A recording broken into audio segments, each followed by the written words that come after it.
دوستو آج کی اس ویڈیو میں بات ہوگی اتہاس کے ایک ایسے انسان کے بارے میں کہ جس کو مسلم دنیا کے سب سے طاقتور نیتاؤں میں گنا جاتا ہے۔ اتنا طاقتور نیتا کہ اس کی طاقت کی وجہ سے ہی اس کو مسلم دنیا کا دوسرا صدام حسین بھی کہا جاتا ہے، کیونکہ صدام حسین کی طرح ہی یہ انسان بھی شروع میں تو لوگوں کا مسیحا بنا، لیکن بعد میں دھیرے دھیرے اپنی طرف سے اٹھائے گئے کچھ قدموں کی وجہ سے اپنے دشمنوں کے نشانے پر آ گیا، اور بعد میں اس کے دشمنوں نے اس کو ہمیشہ کے لیے ختم کر کے ہی چین کی سانس لی تھی۔ دوستو میں بات کر رہا ہوں لیبیا دیش پر لگاتار 42 سال تک راج کرنے والے کرنل غدافی کے بارے میں۔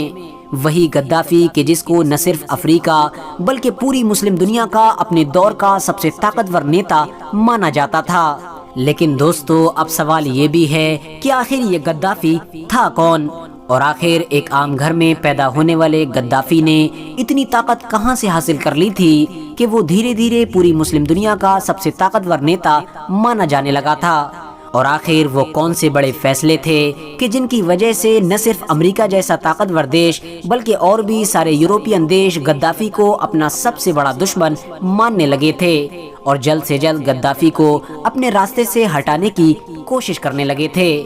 تو دوستو یہی ساری چیزیں آج کی اس ویڈیو میں آپ لوگ جاننے والے ہیں۔ اس کے علاوہ بھی غدافی سے جڑی ایسی بہت ساری چیزیں آج کی اس ویڈیو میں آپ لوگوں کو بتائی جائیں گی کہ جن کو سن کر آپ لوگوں کے ہوش اڑ جائیں گے۔ دوستو غدافی کی پیدائش سن 1942 میں لیبیا دیش میں ہوئی تھی، اور غدافی کا پورا نام معمر محمد ابو معیار الغدافی تھا۔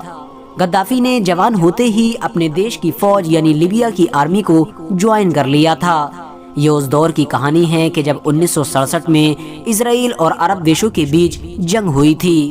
اس جنگ میں اسرائیل نے عرب دیشوں کو بری طرح سے ہرا دیا تھا،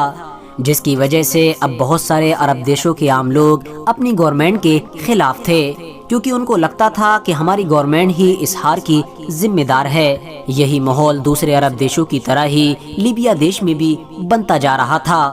اس دور میں لیبیا دیش میں راجشاہی شاسن ہوا کرتا تھا، اور ادریس نام کا ایک انسان لیبیا کی گدی پر بیٹھا ہوا تھا۔ لیبیا کے لوگ اپنے شاسک یعنی ادریس کو ہر حال میں گدی سے ہٹانا چاہتے تھے، اور یہی بات فوج میں کیپٹن کے طور پر کام کرنے والے غدافی اچھی طرح سے بھانپ چکے تھے۔ وہ یہ سمجھ چکے تھے کہ اس وقت ادریس کے خلاف عام لوگوں میں غصہ بھرا ہوا ہے، لہٰذا غدافی نے اس بات کا بھرپور فائدہ اٹھایا، اور 1969 میں کہ جب ادریس اپنے دیش سے باہر یعنی ترکی اپنا علاج کرانے گئے ہوئے تھے تو ان کے خلاف بغاوت کر دی، اور تختہ پلٹ کرتے ہوئے حکومت کو اپنے ہاتھ میں لے لیا، اور اس طرح سے 1969 میں پہلی بار غدافی لیبیا کی گدی پر بیٹھے۔ غدافی کا لیبیا کی گدی پر بیٹھنا تھا کہ مانو لیبیا کی قسمت پوری طرح سے بدل گئی۔ دھیرے دھیرے وہ لیبیا کہ جو کسی دور میں غریبی میں ڈوبا ہوا تھا وہ اب امیر ہونا شروع ہو چکا تھا۔ اس کی اکانومی افریقہ کے دوسرے دیشوں کے مقابلے میں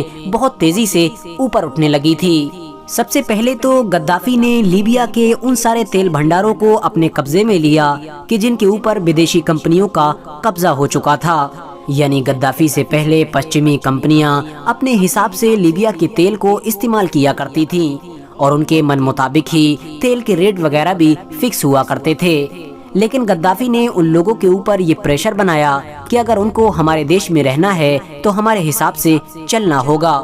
ورنہ وہ ہمارے دیش سے جا سکتے ہیں۔ اس طرح سے اب لیبیا نے اپنی سب سے بڑی طاقت یعنی تیل کو پہچان لیا تھا، اور تیل کی وجہ سے ہی لیبیا طاقتور بننا شروع ہو گیا تھا۔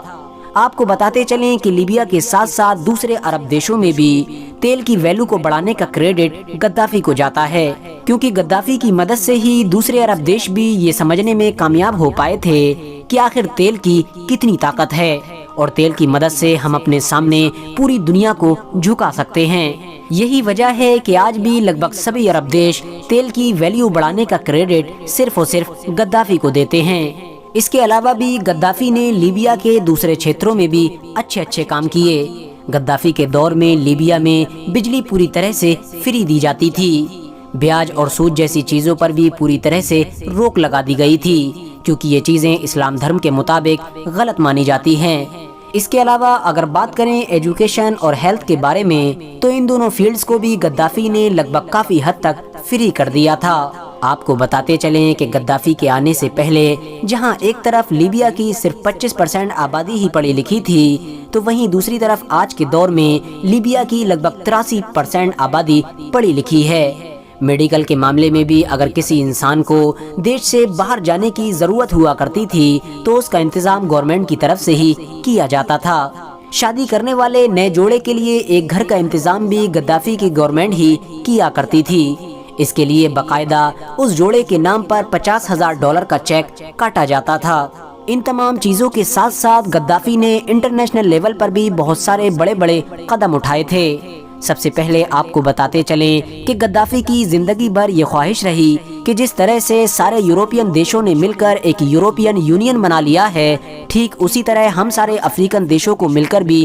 ایک بلاک بنانا چاہیے تاکہ ہم سارے دیش مل کر اتنے زیادہ طاقتور ہو جائیں کہ باہر کا کوئی بھی دیش ہم لوگوں کے اوپر گندی نظر نہ ڈال سکے۔ لیکن زندگی بھر کوششوں کے باوجود بھی غدافی کی یہ خواہش پوری نہ ہو سکی۔ اس کے علاوہ غدافی نے ایک دور میں دنیا کے سارے مسلم دیشوں کو بھی ایک کرنے کی بھرپور کوشش کی تھی تاکہ ایک ایسا بلاک بنایا جائے کہ جس کی مدد سے سارے مسلم دیش ایک طاقت بن جائیں، لیکن غدافی کی یہ خواہش بھی پوری نہ ہو سکی تھی اور لاکھ کوششوں کے باوجود کوئی نہ کوئی دیش آپس میں لڑتا رہا تھا، اور انہی ساری کوششوں کا ہی نتیجہ تھا کہ غدافی اپنے دیش لیبیا کے ساتھ ساتھ پوری دنیا کے مسلمانوں میں بھی مشہور ہونا شروع ہو گئے تھے۔ حالانکہ دوستو ان تمام چیزوں سے الگ ہٹ کر لوگوں کے سامنے غدافی کا ایک دوسرا چہرہ بھی پیش کیا جاتا ہے، اور یہ کہا جاتا ہے کہ غدافی شروع میں تو ایک اچھا انسان تھا، مگر دھیرے دھیرے جیسے جیسے غدافی کو اپنی طاقت کا احساس ہونا شروع ہوا